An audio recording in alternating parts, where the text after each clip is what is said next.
When I talk to climate change activists, Boris Johnson is the last person on their list of anyone who is in any form bothered about climate change. They call his 10-point plan the 10-point pointless plan, because they don't believe Boris. They don't think he's serious. They don't think he means it. They don't think he understands it. They don't think he's in love with it. So, I mean, that's just one example, Jordan, of where I think you've perhaps misplaced your view on this.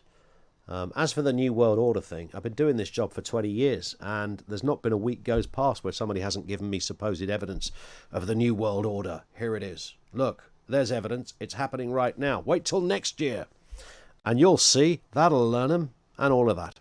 But thank you. 0344 499 1000, 25 to 3 on Talk Radio. Now, interesting one this. Today marks 5 years on from the Brexit referendum, which changed British politics. And if we vote leave and take back control, I believe that this Thursday can be our country's Independence Day.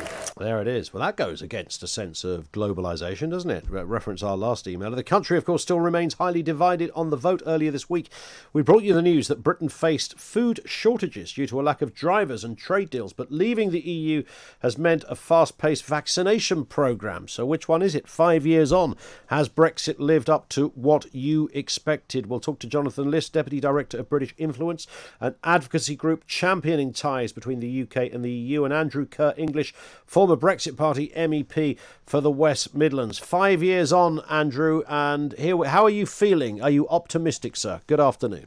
Well, thank you very much, Ian. I'm pleased we left, don't get me wrong, but we didn't get a good deal by any means, and let's be honest about it. It was bad for our fishing, it's bad for financial services, and it was pretty appalling for Northern Ireland. And it's been weaponised by the EU, so we've got an awful lot to do, but really we'll only see what the real true result within a couple of years. Does that mean you kind of regret what happened?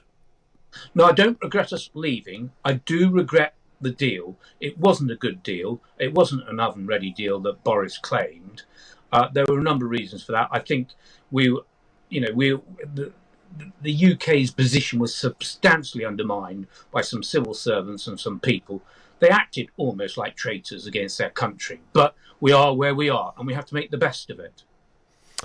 Jonathan Liss, 5 years on. I mean, the world hasn't fallen apart yet, although we've had a pandemic which made it feel like that from time to time, but not because of Brexit. Afternoon to you. Afternoon. Well, that's they should put that on the bus, shouldn't they? 5 years ago, the world won't fall apart. That was never the purpose of Brexit. The purpose of Brexit wasn't to try and smash everything up and try and rebuild it as best we can. It was supposed to make things better, not to sort of manage the decline as things were getting worse. And I just have to pick up Andrew on the point about civil servants being traitors. That is an unconscionable remark. There are no traitors in this debate. Everyone wants what's best for Britain, and I'm so sick and tired of hearing the word traitor being bandied around like we're in the middle of a bad Second World War film. Talk about people who have different opinions from us. I would never call a Brexiter a traitor. And I expect the same courtesy to Remainers as well. And I also think it's very important, if we're going to blame people for Brexit, maybe it's rather than just casting the blame on civil servants, why don't you actually look inwards for once and say that these problems were both foreseeable and foreseen? And we know that because people like me were writing about them week in, week out for years, to which people like you were saying that we were lying, or that we were traitors again, or that we were simply wrong. We were not wrong, we were right. The problems of Northern Ireland were predicted over and over again, and we were simply dismissed. It's about time there was some humility and the people were taking some responsibility for those failures rather than just passing the buck. Andrew. No, it's not a question of that. I mean, let's get it right. I mean, you'd have to actually go to the European Parliament to actually see how not undemocratic but anti-democratic the process was. It was meant to be a parliament, but it was a parliament only in name. It wasn't democratic. It was controlled by the European Commission. And for whatever you think, the rights and wrongs, and we respect other people's views, we have regained our democracy, which was so important. And, we do have the ability to make our own way in life. And the vaccines was a very good example of how one of the benefits of the Brexit. Would you acknowledge, Jonathan, that clearly the whole EU club, if we can look at it like that, was there for a purpose. So if you come out of the club, then you do have a different newfound autonomy. I mean, that would be right, yeah? Even if you don't agree with what's yet happened or has happened or where it's going. But there's clearly a new position for the UK to be outside of something.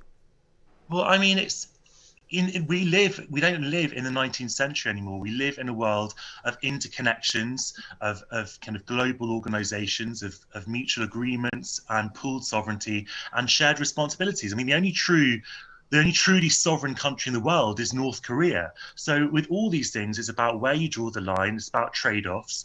Obviously, no one we would say that France or Germany didn't have their sovereignty. It's a ludicrous proposition.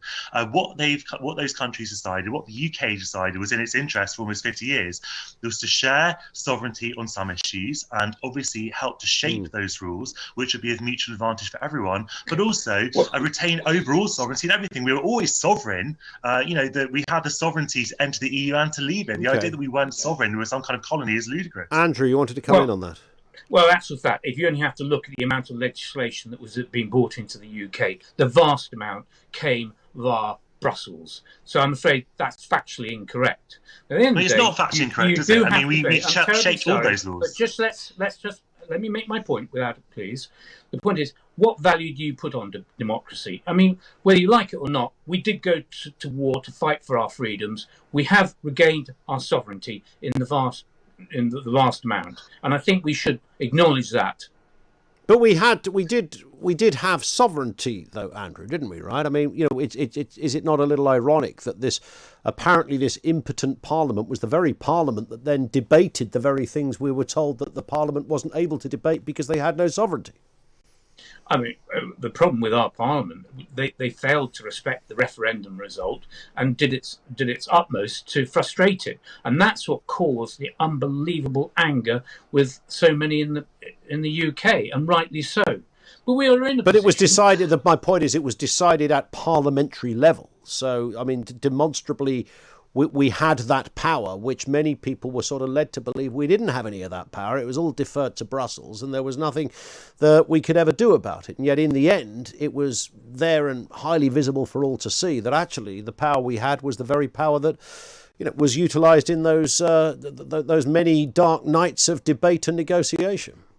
Yeah, right. But remember, we entered the EU, many people believe we entered the EU as a free trade association, not for political control over us as such, that subsequently became. And the British people, rightly I believe, voted to regain that sovereignty. And it's all well and good for people to criticise the referendum result by people saying, well, you didn't know what you were voting for. I believe the British public have a lot more. And Jonathan, I mean, is one of the issues, do you think, and perhaps where your argument does weaken, is that it's not just for many people, Brexit wasn't just about what was going on now, it was the direction of travel. There was that very real sense that we were moving into a kind of harmonised defence system. Perhaps our legal system would become even more from one hymn sheet, that there would be a unified police service that lurked, and this whole thing would have, I mean, this was an institution that had a parliament, it had a flag, a currency, a president, and an anthem. This was a country.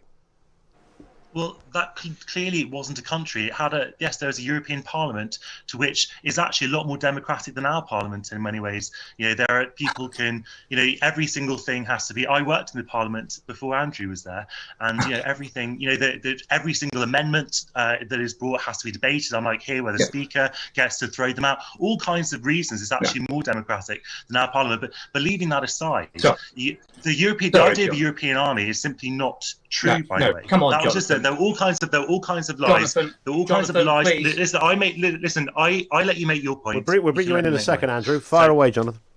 So look, all of these things, even if an EU army was going to happen, and it's not, and I studied this issue in great detail, I wrote 2 reports on it, it simply was not going to, there was never any question of British soldiers being called onto the battlefield by some kind of EU command without the say of the British government. And that's really the point, that the British Parliament and government had overall oversight of everything, because there was no way that any of those changes, even though those changes were actually just myths, if there was some kind of mythical future EU Commission that wanted to enact those changes, the UK would always have a veto over them. And the UK really means the UK people. So if the UK people supported those, then obviously any of those things could happen via the UK government. And if the UK people didn't via the UK government, then they wouldn't happen. Okay. So it was just pure scaremongering. And well, we don't know what was going to happen in the future, I suppose. But Andrew, that's the point. The UK would always have had a veto over those changes. Yeah. Well, assuming the veto is as valid as we were told it was. I mean, Mr. Cameron will perhaps... those are enshrined in law. It's not an matter of political opinion. I think Mr. Cameron talked about the veto not always being worth the paper it was written on. The veto was okay. for all right. massive changes. And Andrew, you wanted to come back in on something. Let's have the reality of the situation. As an MEP, you're saying the European Parliament was more democratic than our Parliament is absolute trife. The reality was, MEPs, you couldn't invoke legislation, you couldn't revoke legislation. You rubber stamp really what the European Commission pushed down your throat. You couldn't really elect your own leader of the Parliament. So it's MEPs rubbish. have more power than MPs to vote down trade deals. It's absolute facade. It's great for the little civil servants who lived out there. You had a lovely little gravy train. It's a civil servant's paradise. But in actual fact, in reality, it was totally anti-democratic. And as for Brussels, as for Strasbourg, just look at it. What it cost? Billions to build, used, 4 days a month?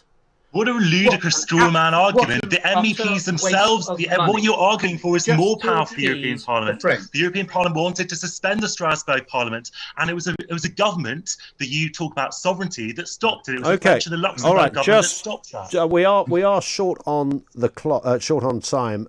Just give us a final word each then. Andrew Kerr, English firstly. Over the next 5 years, how do you see the United Kingdom's place in terms of that relationship with the EU and our position in the world? I think it will always be somewhat troubled, and there will always be this constant arguments going forward, because they know full well that if the UK does well, others will follow and the EU will collapse.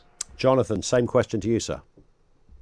Well, I think that in the next 5 years are going to be, just as divided as the last 5, because the Brexiters have smashed everything up and refused to take responsibility. We warned about the problems in Northern Ireland. We warned about the problems of labour shortages, food shortages, etc. We're simply dismissed, and now we're actually going to see those come to fruition, and no one is taking responsibility. Jonathan, thank you. Jonathan List, Deputy Director, British Influence. They're an advocacy group. They champion ties between the UK and the EU. The other voice you heard there was Andrew Kerr, English. He's a former Brexit Party MEP for